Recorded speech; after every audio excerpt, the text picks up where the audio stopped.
guys, it's Laura. I am on my back patio right now, and I just shared some photos of these geranium window baskets on my Facebook and Instagram, and one of my good friends commented and said, how do you keep your geraniums looking so nice and compact and not all leggy?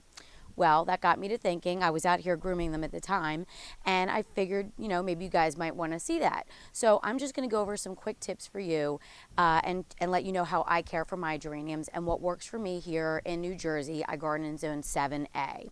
I do start out all my planting with a Spoma organic potting mix. When you establish your plants in good quality organic soil, you're just immediately setting them up for success. And then I do mix in a time release fertilizer at the time of planting.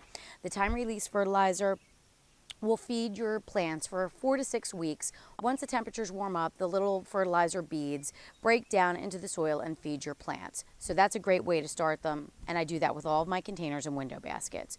But it doesn't stop there. These plants are in such small containers, they need to feed consistently in order to produce the amount of blooms that we want. So weekly I come out and I give them a dose of Spoma Organic Bloom, and I just fill that into my watering can and come along and I water these. These particular window baskets are not on drip.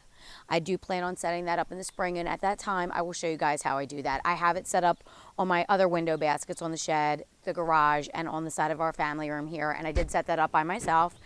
Just a quick note there, because I have had some people ask me, do you have someone do this for you? No, I do not.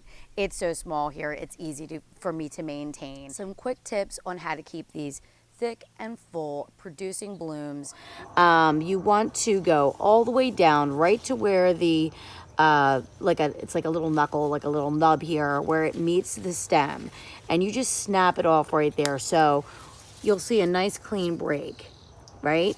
So when you do that, when you see that these blooms are fading and dying, don't clip them off or pinch them off up here.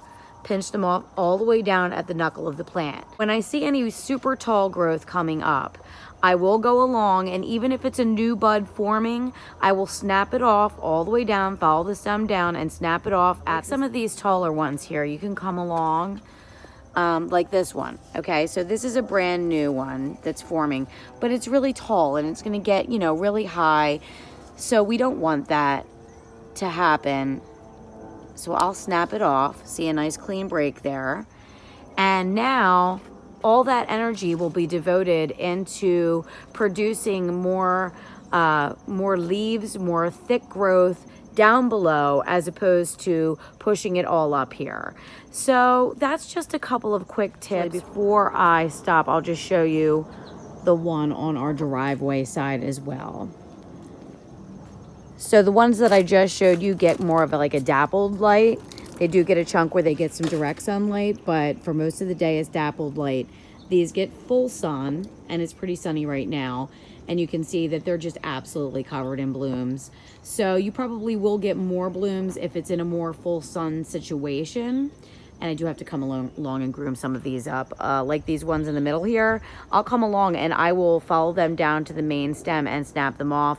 Keep that growth nice and low. Don't be afraid to do that. You're not gonna kill your plant. So that's really it, guys. Very easy, very simple. I hope you all have a beautiful day, and thank you guys so much for watching.